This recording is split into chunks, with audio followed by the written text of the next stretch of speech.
Hello, everyone, and welcome to another Into the Terminal. Today, we're going to be talking about disk I/O schedulers. Super interesting stuff, I'm sure. Nate loves disk I/O schedulers, as you can tell by his introduction. Now, Um, I understand the importance of disk I/O schedulers, but to be honest, I've never dug into the minutia. So maybe this will be one of those episodes where I get to learn something from Scott. there you go. And before we start, into the weeds, uh, a note of concern. So, when we start talking about performance tuning, realize that there's a lot of really smart people that do Linux. They are kernel developers and do IO schedulers and all this other stuff. So generally, the out-of-the-box defaults work pretty well, which means there must be a reason why the out-of-the-box defaults are not working for you, or you want to change them. And typically that's because you know your workload and it's very specific and has specific criteria. And so you can optimize what happens because you know what's going on your system. And so you can make those fine grained changes to tweak things a bit to make it better for your specific workload. If you don't know your workload, don't mess with it. Because, how do you know what to change and what values to change and what could be good and what could actually be bad if you don't know what to expect? Right. So if you don't know your workload and you're having performance problems, you shouldn't just randomly change disk performance settings to see what happens. That's a weird I idea, Scott. mean, you could, but realize that you could make things very much worse. Yes. Um, all the changes that we're going to be talking about are in memory. So if you were to go that route and just start twiddling all the knobs, you could reboot the machine and get back to what it was by default. Now, later on in the episode, we are going to talk about making changes permanent, in which case, if you've twiddled the knobs and made them permanent, now when you reboot, you get the same dialed up whatevers. So you want to make sure that you've tested all that stuff prior to making it permanent. Otherwise, you may be setting yourself up for failure. The other thing that you need to be attentive towards is while you might know how your workload works now, maybe a software update to your workload software or a change in something changes that. And that means that you need to constantly kind of reevaluate whether these are the right settings for you. And then how much are we really going to get out of it, right? I think for performance tuning things, if you get 5% improvement, you're doing pretty good. So we're talking about really small amount of changes that if you're doing millions or billions of transactions, 5% is a lot of numbers, right? Right. So that might be worthwhile. But if you're not there, like maybe it's best to just trust the Linux experts and take the defaults. All right, so that was a really long disclaimer. Why don't we jump into doing some terminal-y stuff? That sounds like a great thing since we are into the terminal after all. Into the terminal. All right, so for all your disks and the tunables that we're going to about to talk to, they actually live in kernel RAM. So every time the kernel is booted on the machine, it gets a fresh copy of this kernel memory. And you can make changes to what's stored there and realize that when you make changes there, they'll be immediate. And so we could do something like look in sys block. And you'll notice that I have two disks, SDA and SDB. So you can actually make different tuning changes to individual block devices to make them behave differently, which is kind of cool. Yeah, my main disk is SDA. Go ahead, Nate. I said, yeah, that's good, right? Because a lot of times a workload maybe will use a specific disk for a specific use case, right? So you can tune that disk to that workload versus the entire operating system that maybe doesn't need the tuning. Right. So down here in the sysblock SDA, these are all the things about this specific device. When you see things like its size, whether it's removable or not, and a bunch of other stuff, its partitions. But what we're interested in today is Q. Because Q tells you your I/O settings for your I/O queuing. And so there's some parameters, and we'll take a look at a couple of these later on the show. But for disk scheduler specifically, it's in the file called scheduler. So instead of listing it, I'm just going to cat it. All right, so these are the 4 disk IO schedulers that come with, in this case, Red Hat Enterprise Linux. And these are built into the kernel of the operating system. The one in square brackets, that's the one that's currently selected. So Nate, which one is currently selected on this machine? Wow, I didn't think there was going to be a test here. None is selected. We'll talk about which ones you select and why ones get selected by default in after the transition as we get into the deeper dive. But so none is like we're not doing any disk IO things. MQ deadline is another really popular one to use. And so if I wanted to switch this disk to use MQ deadline, I would just echo MQ deadline into that file. Right? And now we can see, thanks to the square brackets, our scheduler has switched to the deadline scheduler. I really like how this text file works. I'm just going to say that, like, or not text file, I should say. This interface into the kernel works. Yeah. I've seen a lot of them that do not make it nearly this easy to tell where the setting is set. It's like 0, 1, 28. Okay, what does 28 mean? Oh, yes. And we'll be getting into those later, too. Oh, I'm sure. All right. The other 2 we have to choose from are kyber. And I'll show you a quick thing on kyber. It's not heavily used across the industry. And then the other one is fair queuing, or BFQ. In order to use kyber, do you have to go and harvest your own crystal and then build a lightsaber around it? That's only if you're making lightsabers. But okay. For Linux, no. You can just use the kyber scheduler. And so if you want to use one of these others, like BFQ, you could echo BFQ into the scheduler file, right? And now BFQ is selected. So these things happen immediately, right? Because we're tweaking the in-memory kernel settings of the system. It happens immediately. All right, so I'm going to switch back to deadline.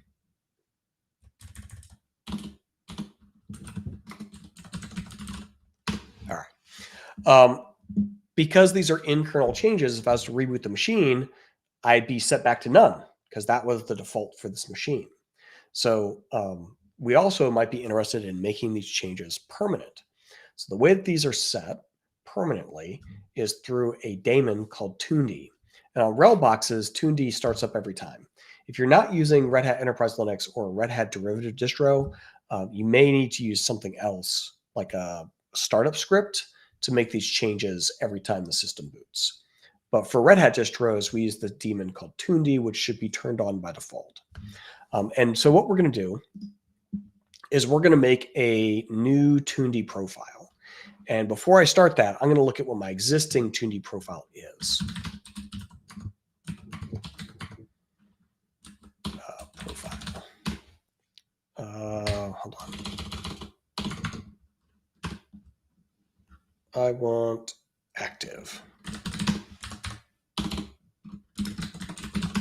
All right, so my current profile is virtual guest, which is a profile selected for machines that are virtualized systems. So if they're, VMware guests or Hyper-V guests or OpenShift Virt guests or cloud instances, they'll get this tuned profile by default. And so the tuned profile virtual guest is actually what set that none scheduler. So if I just leave it as it is, when I boot the machine again, I'll again get virtual guest and I'll get the none scheduler. So what I'm going to do is I'm going to create a new profile that's unique to this system that I could then copy to other systems if I have a batch that I want to do the same way. And I'm going to make a new tuned profile directory in Etsy. Now, speaking of virtual machines, this disk tuning could get weird, right? Because you have another layer of operating system underneath your disk here. You've got a virtual disk. Yes. And so we'll talk some about that. And that's actually why the none scheduler is chosen by default for virtual machines. Right. And cloud Okay. instances. All right. So I'm going to create my own tuned profile called virtual guest mine. And it's going to have a tuned configuration file that says, here's what this profile should look like. Right. And in my main setting, I'll do include. Oops. All right. So essentially how I'm setting it up is I want to base this one off of virtual guest. So all of the other swap space settings and other things that have been set for virtual guest, I'm going to get all those. But I'm also going to make the following changes. So after I apply all of those,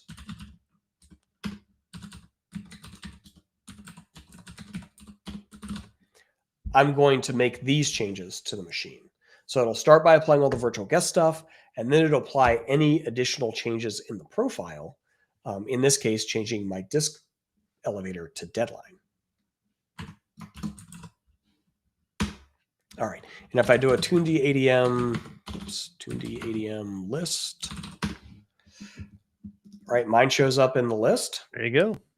And so there's no reload of the daemon or anything like that required. It just reads it on the fly. It reads it on the fly. Cool. And I'm going to set it back to none, which was the default. There we go, right? So when I switch to my tuned profile,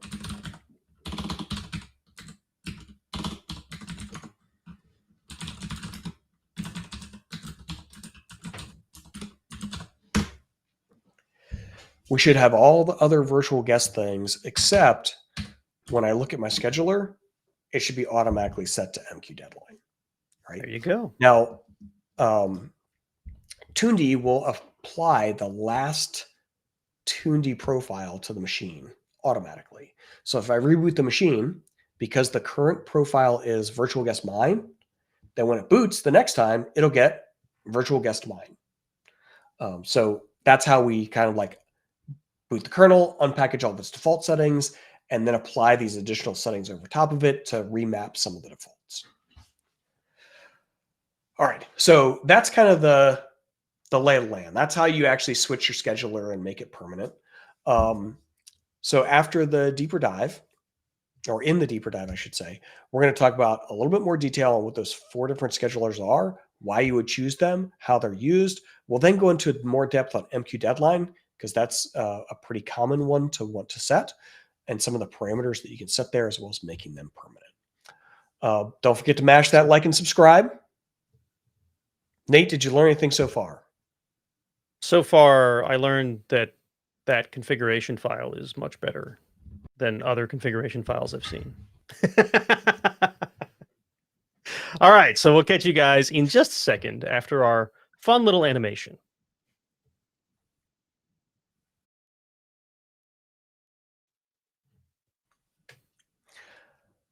All right. We have returned from the animation. So, yes, disk schedulers. So there's 4, right?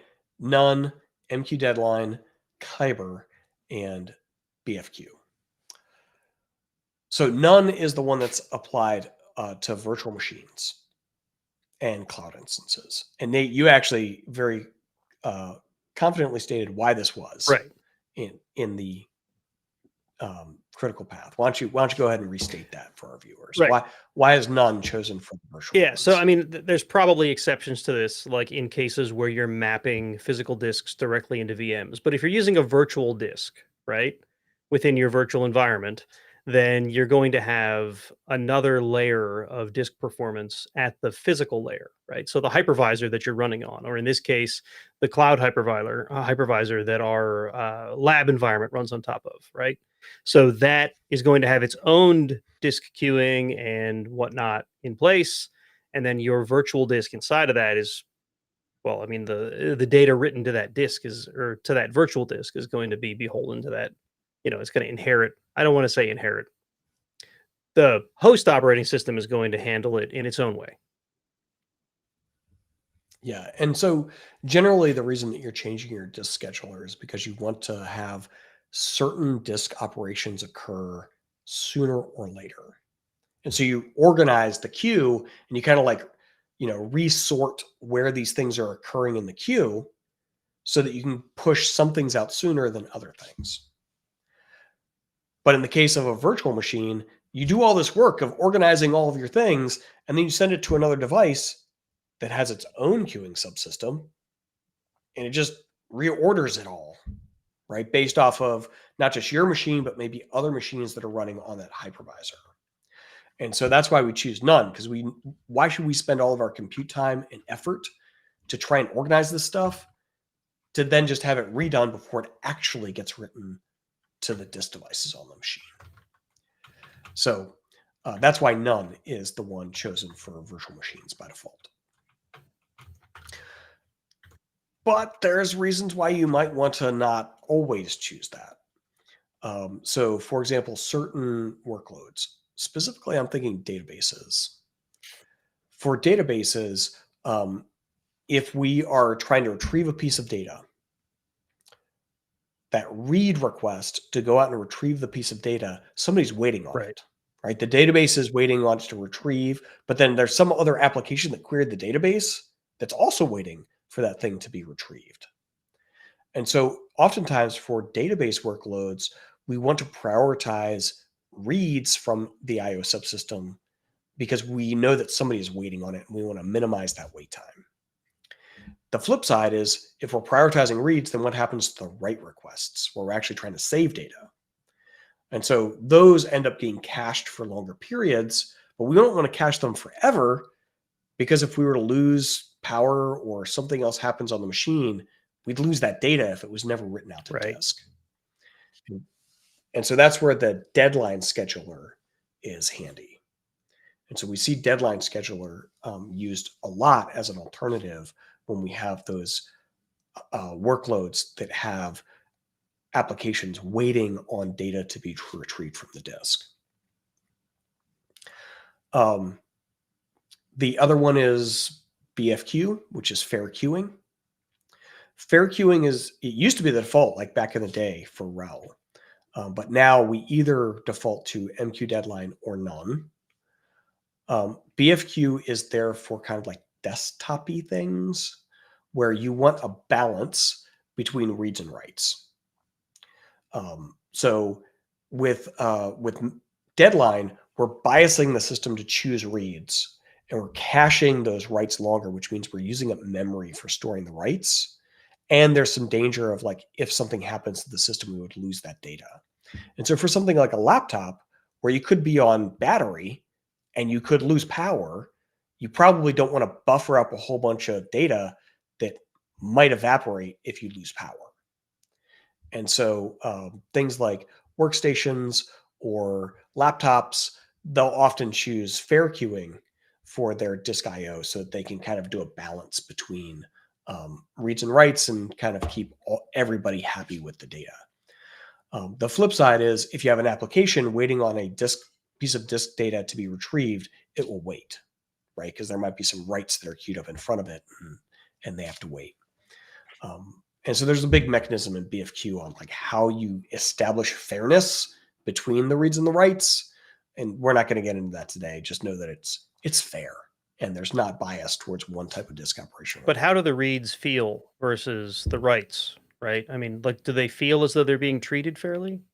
Because that's also important. I mean, they should feel that way, unlike deadline, where they clearly are preferred and get to jump to the front of the line all the time. So the other one that we pointed out was kyber. So kyber is a weird one. It doesn't have much in the way of tunables. What its job is to maintain a consistent latency or speed of disk IO. So if they're not doing writes quickly enough to meet the criteria for how quickly they should be done, the kyber system will actually queue disk reads and writes, disk operations longer and slow down disk IO operations that are being sent to the devices to try and maintain this speed and throughput that's happening on the disk devices. So kyber is it was introduced maybe 5-ish, maybe 10 years ago as an experiment. And so I don't know a lot of workloads that are specifically benefited by kyber. in the same way that we'll see things like MQ deadline benefit workloads. All right, so that's a little bit on what the different schedulers are. Now, when should you use them? So really, you should choose between 3 of them for sure: none, MQ deadline, and BFQ. None, I'm a virtual machine, and I don't want to waste my compute time doing a bunch of organization that's just going to be redone by somebody else. MQ deadline, I have applications that will occasionally need to read from the disk, and I want those reads to be preferentially treated so I get those responses quickly, minimizing the wait time of my users that are waiting for that data. Right? So databases is often a one of those. Or if you have a web application that is either database backed or file backed, you might want to use deadline as your scheduler for that application. And you may even want to use it in a virtual machine environment just so that you're sending the reads to the hypervisor first before the writes, and you're queuing up writes. And then the third one is BFQ, fair queuing. That's for things like workstations or computers that you sit at and work at as a human. We really don't use those for operational workloads. All right, so Nate, any questions? Not from me. We've had a couple of conversations in the chat which are not exactly related to the topic at hand. There was some file system conversations around EXT and XFS. Someone asked why inodes aren't a problem anymore, which I think is because XFS handles inodes differently than EXT did, and it's no longer the issue that it used to be. Although we didn't cover that in the chat exactly. There was a question about Fedora, which is totally unrelated, which we're trying to handle in the chat. And I think that's about it. All right. So then why don't we jump back into the terminal, and I'll show you a couple of tunables to set on the machine, one of which through a tuned profile. Sounds good. And then we can maybe do a little bit of whiteboarding in a bit too. All right. So I'm currently set on deadline. So let me go down to sys, block, SDA, Q. All right. One of the other settings that we can change through tuned is this read ahead KB. So read ahead is when we are looking up a piece of data that we need to read off of the disk. We'll not only read that piece of data, we'll actually read a certain amount beyond that too. So think about if you're retrieving a file and that file is, I don't know, 8, 9 megabytes. So you're requesting the first block of that file. What's the likelihood that you're going to request the next block, and the next block after that, and the next block after that, to get this 8 or 9 meg file into memory? It's pretty high, right? If you're working with that file, you probably need the whole thing. And so the read ahead KB is when I receive a block request, I'm not only going to read just that block, I'm going to go ahead and ask the disk to read and send back a segment of data, this many kilobytes of data. And so on this system, that's 4K. I'm sorry, 4096K. So it's about 4 meg. So I'm going to read the piece of data, and then actually it is 4K.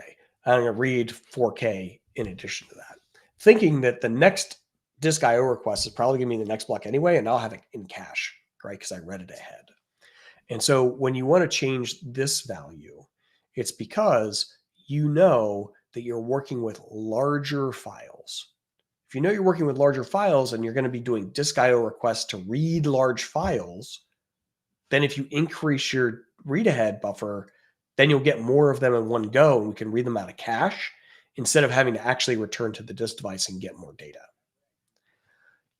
If you know that you're dealing with very small files, you could actually tune this back the other way and make it read less, because what would happen is you'd read a bunch of data on the next bit of the disk device, but because you're dealing with very small files, maybe that extra data we're reading isn't useful.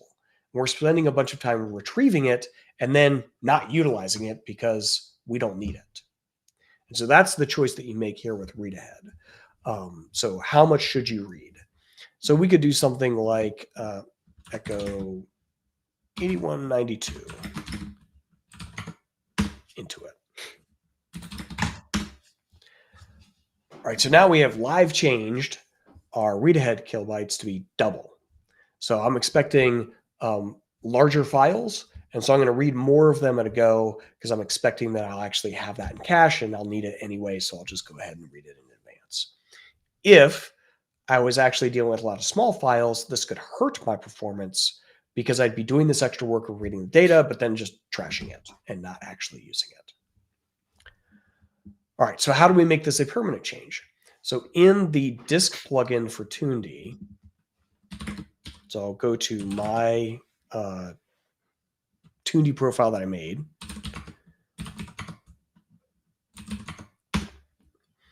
In this disk section, I can put read ahead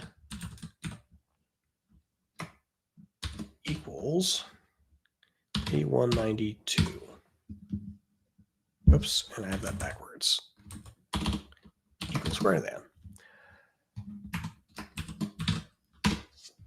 All right, so now whenever I apply the virtual guest mine profile, not only will I get MQ deadline, but I'll also get this larger read ahead size applied automatically. All right, the disk tunables though, that's probably the most useful one in TuneD natively. The rest of them that we're going to talk about will actually have to create a shell script to go in and re-execute the changes to the ones that we're going to make. So here in the disk queue, you'll notice there's this directory called iosched.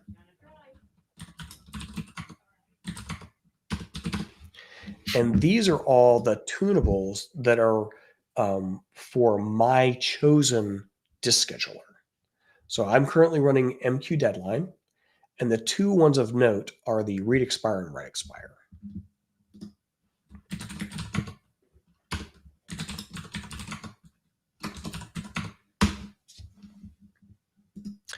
All right, these numbers are in milliseconds. And you'll notice that reads have a much lower expiration time than writes. And what it says is if we queue up our disk reads and writes, we don't want to completely starve out the system from doing a certain type of I/O operation. And so we have these expire times on them. So we'll queue them up. And if a read has been sitting in the queue for longer than 500 milliseconds, its expire time has been reached, and it will get automatically promoted to the front of the queue to be the next thing done. And the same thing can happen with writes. If they've been sitting there for 5,000 milliseconds or 5 seconds, they will expire and they will be promoted to be the next thing done on the IO queue. And so you can see by this differential in times that if a read has been sitting there for a while, it gets promoted. But the writes can be sitting there for 10 times longer before they get promoted to the front. All right. And so that's how we're preferencing reads to happen with MQ deadline versus writes. We're willing to hold the writes for longer. And so you can do things like I could make that 50,000 milliseconds.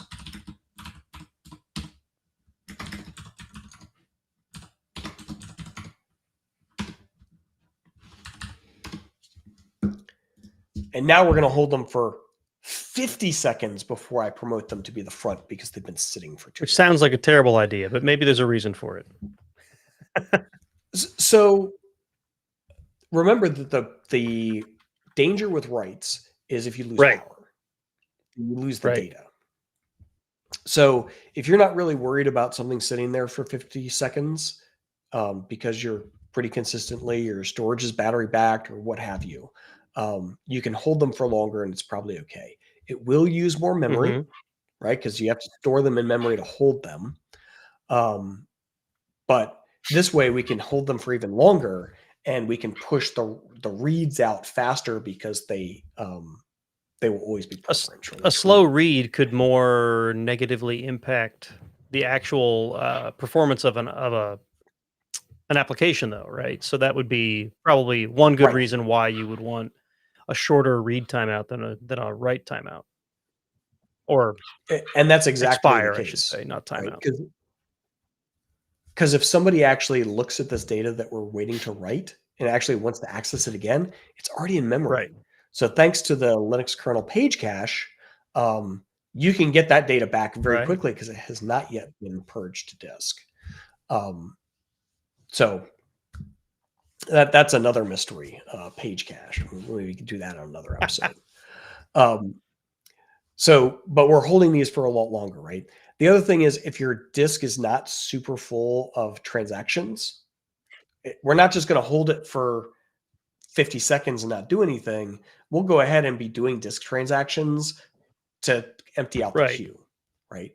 So this is really just like setting a timeout where it automatically gets promoted to the front of the queue versus being held and pushed back down in the queue because we have somebody else that's like our VIP person that we want towards the front of the line. All right. One other one that's turned on by default, front merges. So as we're queuing up our IO, if we find that there's an IO request that comes in that's adjacent to an IO request that's earlier in the queue, we'll go ahead and pull it in and put it there with its friend in the queue. And you've probably seen this in real life, right? Where you're like waiting in a line and then somebody walks out and is like, oh, hey, and they start talking to their friend in line. And they're in line. Yeah. Right. That's what we're doing, but with disk IO. So it's like, well, you're already going to be in that part of the disk anyway. And since the disk is already reading from that area, we might as well just do all the things at once. Right. And so that's what front merging does, is it allows them to be pushed earlier, even though their expiration time may not have been met, just because we're already going to be doing stuff in that area. It's the while we're here methodology. Exactly. Now, I do feel compelled to also tell you that there's a little bit of difference between disk storage too. So where this was like super important, front merging was super important, was rotational disks. Because if you were going to read this piece of data later and it was further back in the queue, right, you had to wait for that like platter to spin all the way back around again so you could pick it up. And so by merging the two together, that way you could pick it up when the disk came around one time. With SSDs, this is less important. Right. Because with SSDs, we're just like sending requests to the SSD and it just like puts it randomly in some memory buffer. There's no cost due to physical seek time anymore. Now it's just an address that it calls. Yeah. Right. And so front merges is less important if you know your disk storage backend. And in fact, because front merging is like taking somebody's read request that happened later on the system and promoting it in front of other things, this may be a place where if you disable it, you might see some beneficial performance because you're making those later requests wait until later. And you're servicing those requests and not like delaying any requests that may have been serviced or were placed earlier. So that might be something where we could like toggle that to a 0 and see if that changes our IO workload, but only if you're using SSDs or some kind of in-memory in-memory storage in the back end. All right. Cool. Another weird thing about schedulers. So let me change the scheduler.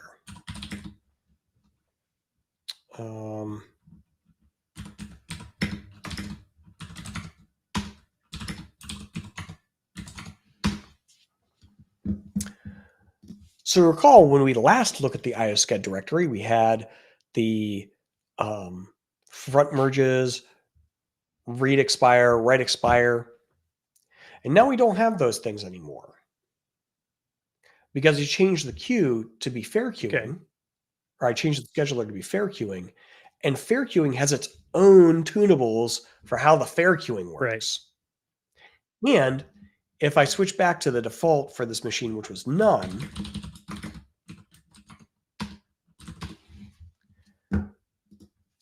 there's no IOSChed directory because if you're not doing any scheduling, there's no tunables for scheduling. Why can't I tune my none?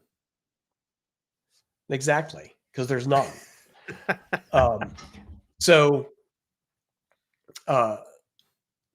So depending on your scheduler, you'll see different things in that IOSChed tunables directory because there's different tunables to be had.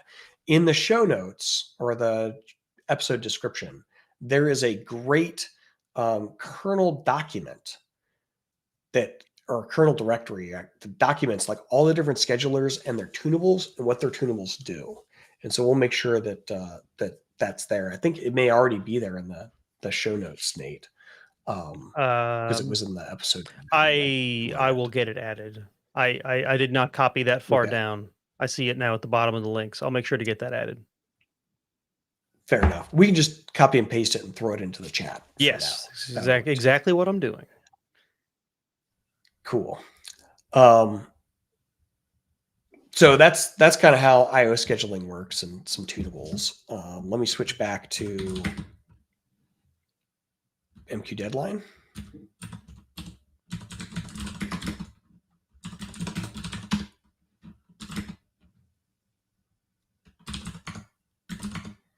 You'll remember when we were last running MQ deadline,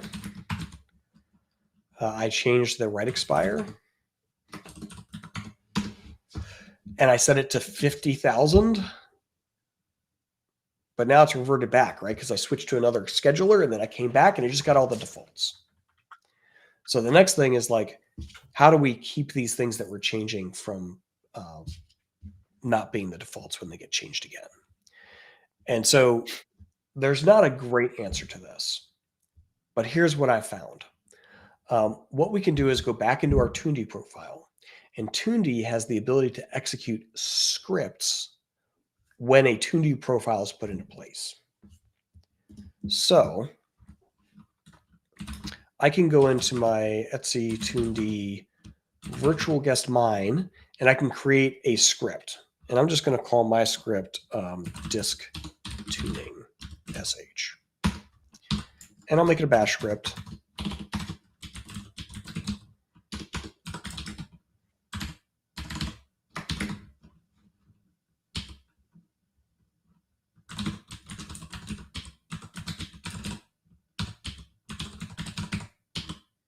And this was write expire.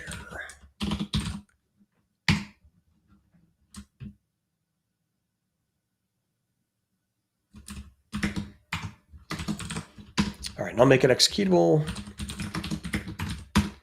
And then I'm going to go into the Tuned profile that goes along with this disk tuning I want to do. And I'm going to add another stanza into my file called script. And I'm going to say that the script I want to run when this profile is set is the name of my script.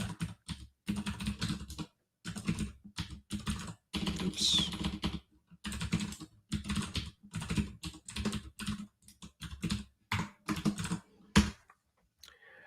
And so now when I do my Tuned profiling,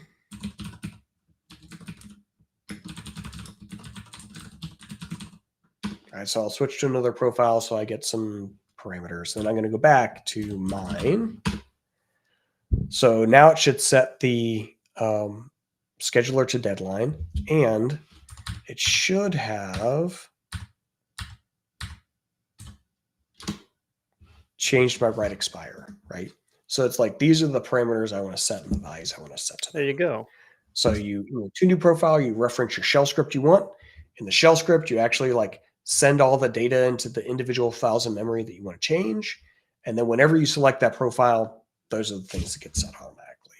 So I know you sort of suggested that this feels like an odd way to set these. Like, why aren't they just variables that you can set? But now that I've seen you do it, and the conversation we had earlier about workloads that have different physical disks for different purposes, right? It makes a lot more sense that there's a script in play, because I could say something like, this disk where my high performance database lives needs these tunes, and this other disk where my operating system lives or my log files live or whatever does not, right? So you can be a little more specific with a script than you could with just tunable like variable names and whatnot. So it actually makes more sense, I think, when you think about it that way. Well, it's more granular, Yeah. right? We can like pick the individual parameters we want to change. There's a couple other things like, oops.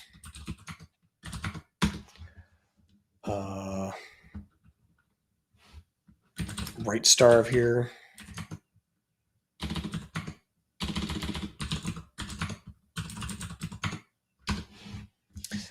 So this is one where like the number means different things. This is a value of milliseconds. And it says, this is how long I will allow the system to not do writes that may be scheduled. So I can starve the writes for this amount of time. So we could like tweak that if we wanted, because we really didn't care that we're not doing disk writes, in addition to things like expire time. Just because there's like too much read coming in and jumping the queue in front of the writes. There's in the queue directory, not in IOSCED, there's low latency, I think.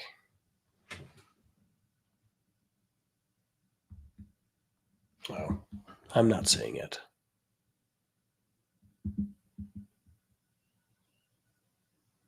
I had found it earlier. Maybe that's in a different scheduler. But there's things like NR. Oh, you know what? It'd help if I look at the right. Oh, I think I'm looking at the right thing. Add random. Can we make it add random data to every write? That would be fun. Yeah, let's not do that. Oh, there it is. Right. So enter request. This is the queue size for this disk, right? In just a number. And so we could make this larger, but if we make this larger, we'll have to do more memory. Right. And that might be okay. Maybe you have like a busy disk IO subsystem and having that you need this to be larger so that you're not refusing requests or using other memory to store stuff.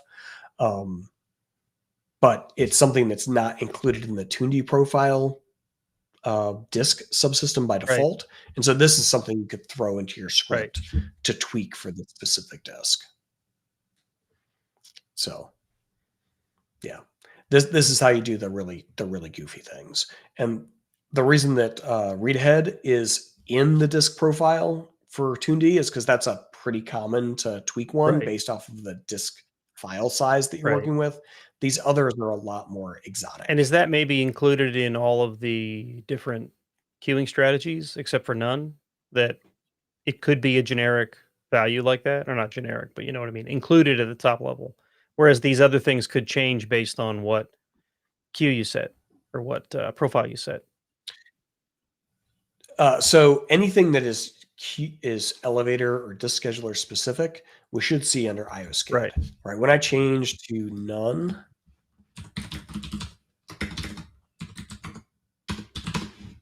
right, these top level ones stay pretty much the same. Okay. Right. So like here's my number of requests, and there's the read ahead KB somewhere in here, right there. Right. So these are like regardless of scheduler.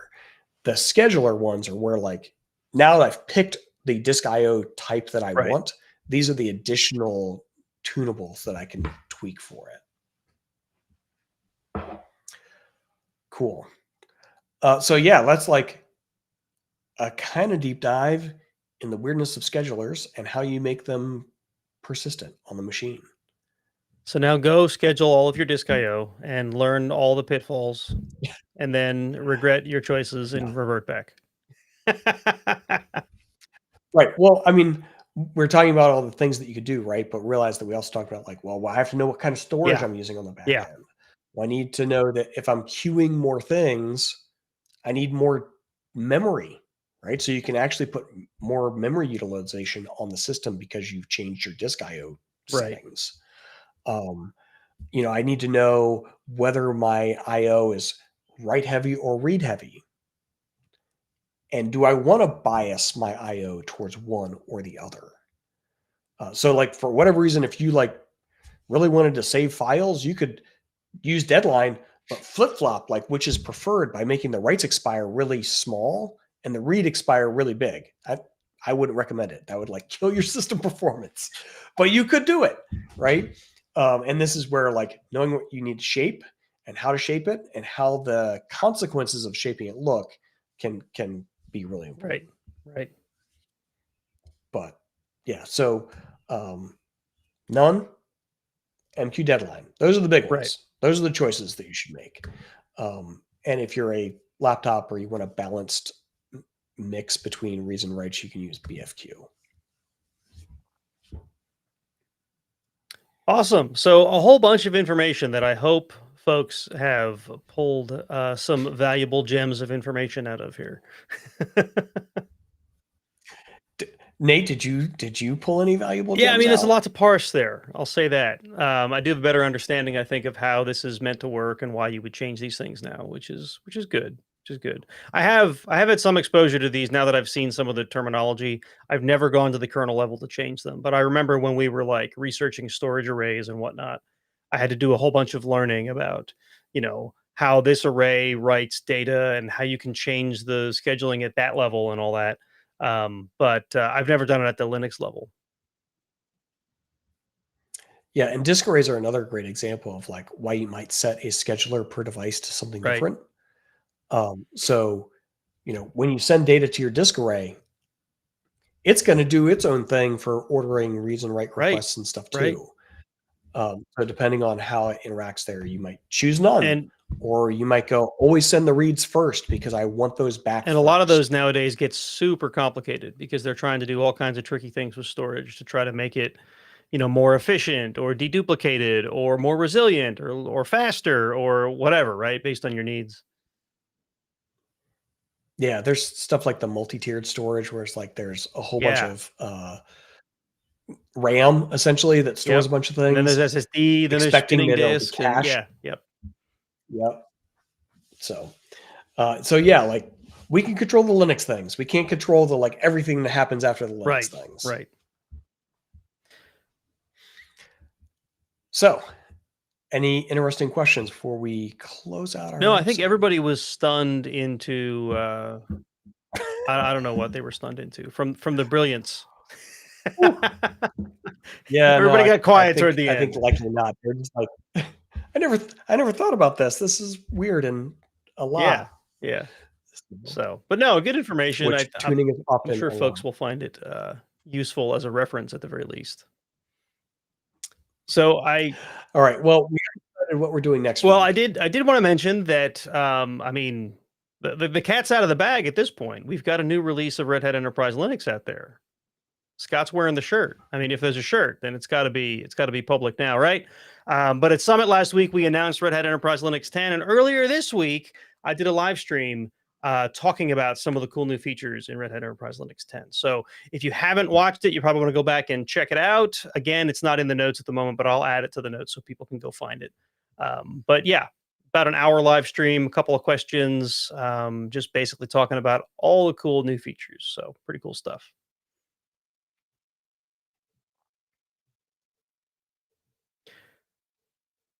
All right. Cool.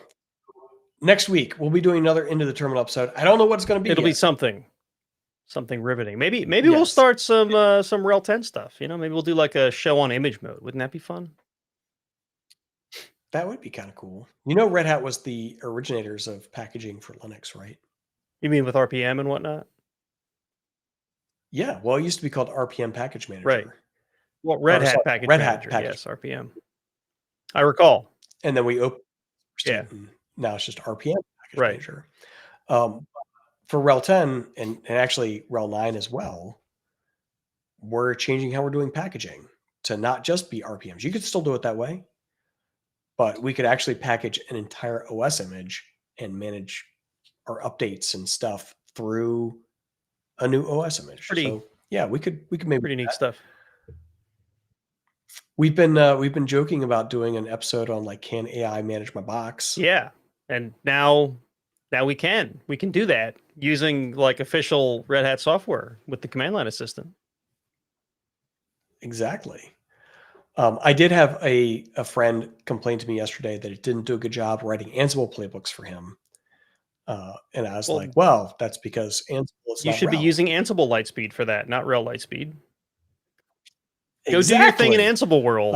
Get your Ansible out of our RHEL. But it's more about like how the model is trained. Like we did a lot of work to train the model on RHEL Yes. things. Yes.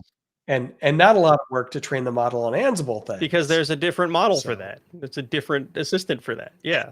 It's almost like that was planned, Exactly. not accidental. What?